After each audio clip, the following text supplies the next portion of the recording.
अधा कला फ्रेंड जय जगन्नाथ मो चैनल मल्टीपर्पस ओडिया ब्लॉग को मु सस्मिता आपको बहुत बहुत स्वागत करछि। आज चलंतु आ गोटे नुआ रेसिपी देखिबा। कंचा अमृतभंडा मु दुईटी जिनिस करिवि।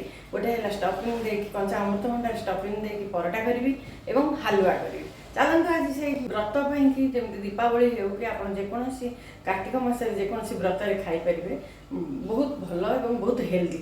चलंतु आज से स्टफिंग देकी कंचा अमृतभंडा रे करबा जोटा कि सब जगह रे मिली परिबो, सबुठी सहज रे मिली परिबो। बहुत गाँ ठारू आरंभ करी आपण जोठी चाइबे कंचा अमृतभंडा मिलबार किछि कष्ट होबनी। गोटे मीडियम साइज रे अमृतभंडा नेछि। चलंतु आज से परोठा करबा एवं हलवा करवा। तापूर्व जदि मो चैनल को मो वीडियो को नुआ चैनल सब्सक्राइब लाइक और शेयर करबा को भूलिबे और साइड था बेल टी को प्रेस करबे नुआ नुआ वीडियो आपन पाखरे पहुंचो। एबे चलंतु ताको आग चोपा छुड़ेबा ताको काटिबा एवं ता ग्रेट करी केमति हेउची तार स्टफिंग तयारी करबा एवं हलवा री तयारी करबा ता रेसिपी टी देखिबा।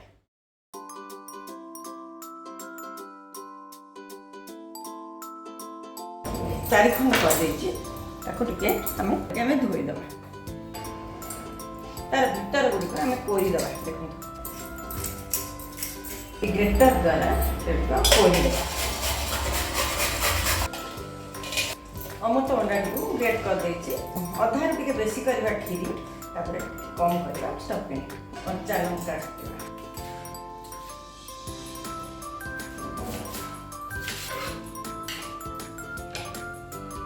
परोटा करबा पई हम ऑर्डर करबा। लूण नबा घी नवा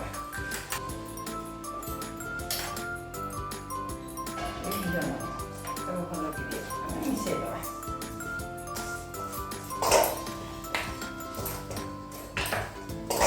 घोड़े गोटे साइड रखा। प्रेशर कुकर बसेबा। गोटे स्पून अच्छी तेना 2 चामच आम घी दवा।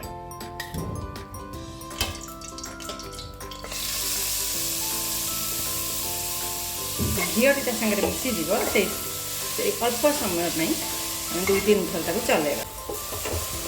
2 ରୁ 3 चामच पानी दबा एवं ताकू स्टीम आसवा छाड़ा।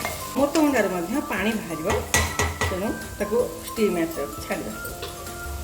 गोटे स्टीम आसिले ताकू बंद करदे। आपको बंद करदे ताकू साइड करवा। पैन टी बसैकी आम स्टफिंग टी तैयारी करवा। घी दबा तापरे पान मधुरी पकाइबा। जीरा पकाइबा। 2 चामच बेसन पकाइबा। ग्राम फ्लोर जहाँ कहते भाजवा। बेसन कंचा अंश चलीगले आम लोअर मीडियम भितर फ्लेम टी रखा कारण लगिज बेसन। ये होगा आम जो अमृतभंडार ये को भल कि पानी गुड़िक निगाड़ दबा पकाइबा।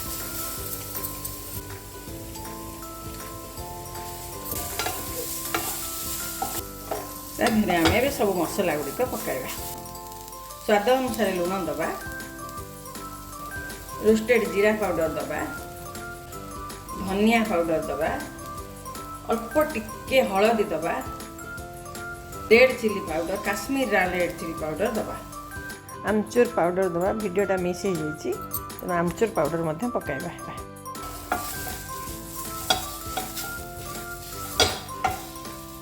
लंका को काटिकी रखी पकाई दबा एवं धनिया पत्र को जो ग्रेट करके रखते जो छोट छोट पीस चॉप करके रखते मिसई दबा। भल कि मिसई दबा।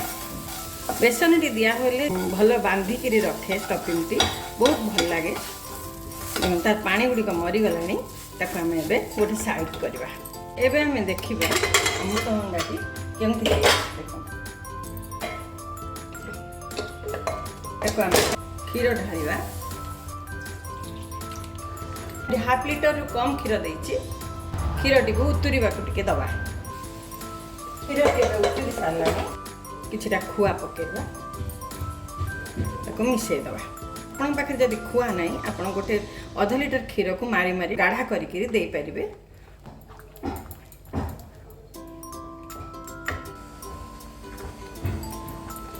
अमृतभंडा टी को पकाई मिसई दबा।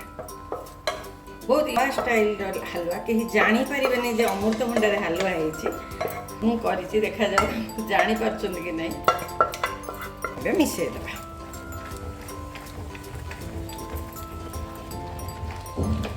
ଚିନି ପକାଇବା, ଟେଷ୍ଟ ଅନୁସାରେ ଆମେ ଚିନି ଦେବା। ଗୁଡ଼ାଏ ଚିନି ଦେବାନି କାରଣ ଅମୃତଭଣ୍ଡା ଟିକେ ମିଠା ଲାଗେ। ଭଣ୍ଡାଟି ଯେଉଁ ମୁଁ କାଟିଲି ସେଇଟା ଟିକେ ମଧ୍ୟ ଟିକେ ପାଚିଲା ଟାଇପ୍ର ହେଇଯାଇଥିଲା, ମାନେ ଟାଣ ହେଇ କହନ୍ତି ବନିଲା ଟାଇପ୍ର ହେଇଥିଲା। ଦେଖନ୍ତୁ ଅଳ୍ପ ଚିନି ଦେବା, ଗୁଜୁରାତି ଗୁଣ୍ଡ କିଛିଟା ଦେବା, ମିଶାଇ ଦେବା। ଦେଖନ୍ତୁ ଏବେ ହେଇଗଲାଣି। ଟିକେ ରହିଗଲେ ସେ ଆହୁରି ବସିଯିବ। ଏଇ ଟାଇମ୍ରେ ତାକୁ ଆମେ ବନ୍ଦ କରିଦେବା। ଡ୍ରାଏ ଫ୍ରୁଟ୍ ଗୁଡ଼ିକ କ୍ଷୀରିରେ ପକାଇବା ପାଇଁ ତାକୁ ଆମେ ଏବେ ଭାଜିଦେବା। ଆଗ ବାଦାମ ନେବା, କାଜୁ କିଛିଟା ନେବା। ଫ୍ଲେମ୍କୁ ଲୋରୁ ମିଡ଼ିୟମ୍ ଭିତରେ ରଖିବା। କିସମିସ୍ କିଛିଟା ନେବା। ଦେଖ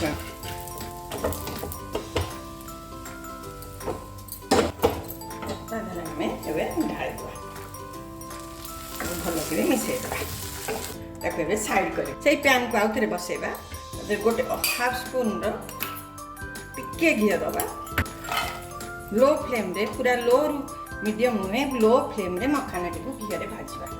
बिना पियाज रसुन करुच्ची कारण व्रत रे आप खाई पारिबे। कार्तिक मासरे बहुत टेस्टी लगे यहीपरि कले खाइले।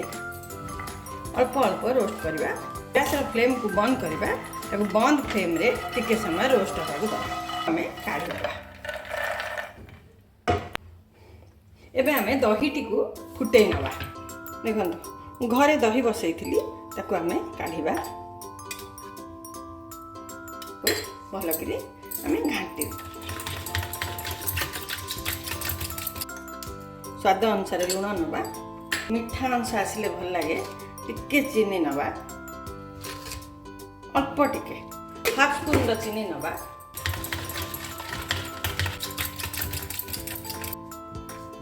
गोलमरीच पाउडर पकाइबा, ब्लैक पेपर पाउडर। आमे एबे दहीटी को फुटै नवा। टिके घी नवा, लंका, जीरा एवं सोरिष को फुटैबा। टिके भृषंग पत्र को फुटैबा एवं टिके तार पंचांशटी मौड़ी गले छुंक करदेबा। गैस फ्लेम को प्रथम बंद करदेबा। बहुत तातिला बेले पकईदे दहीटी छिंडी जीव। छुंक करदेबा। मखानाटी को ताधरे पकाइबा एवं ताधरे टिके रोस्टेड जीरा गुंड पकाइबा। टिके रोस्टेड जीरा गुंड एवं तार घोड़नटी देई बंद करके साइड करी रखिबा। तो आमे जो दली थिले अटाटी को ताको आमे एबे करिबा। तावा बसेबा, परोटाटी तैयार करिबा।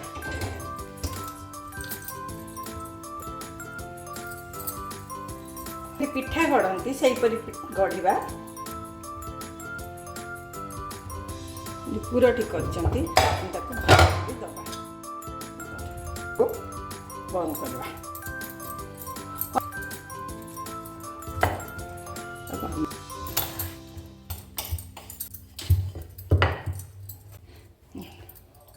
पकईवा आ गोटे सेमती गढ़ा भल कर स्टफिंग दबा।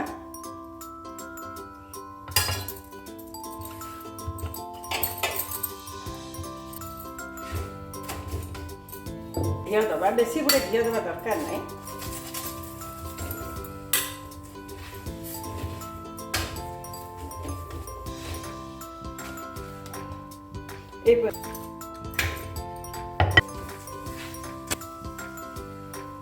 सर्व करबा। एबे देखंतु परोटा नबा,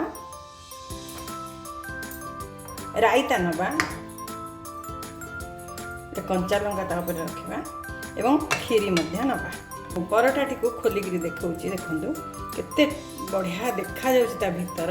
ए देखंतु केते बढ़िया देखा जाउछि, बहुत टेस्टी लागे। एही परि करंतु देखो परोटा मखाने रायता एवं अमृतभंडार हलवा केते टेस्टी देखा जाउची परोटाटी मध्य देखिले केते बढ़िया बहुत भल भाव होईची ता भितरटी मध्य स्टफिंगटी बढ़िया होईची टिके राग लागिवो टिके एपरि रायता करंतु एबे अमृतभंडार हलवा करंतु बहुत टेस्टी लागिवो आपण उपास व्रत रे करी खाइले बिना प्याज रसुण जदि खाउचंदी एपरि करंतु परोटाटी मध्य बहुत टेस्टी टिके टिके घी मरा होईची डायबिटीज लोक माने मध्य आलू परोटा जगह ये अमृतभंडा परोटा मध्य खाई परिबे एहीपरि करंतु कारण अमृतभंडाटी सबु जगह मिल पार आपण पाखे जदि अमृतभंडार हलवा करने खुआ ना आपण हाफ लिटर क्षीर में अध कप कि 2-3 चामच अमूल मिसाई खांटी कर फुटे फुटे कले बहुत बढ़िया लगे बहुत टेस्ट लगे मखाने नक रायता जब नड़िया पकई करें कि खाली दही फुटे खाई पारे यहीपरि करूँ खातु और खुआतु मो चैनल को सब्सक्राइब लाइक और शेयर करने को भूलें। रोचे जय जगन्नाथ बाय बाय।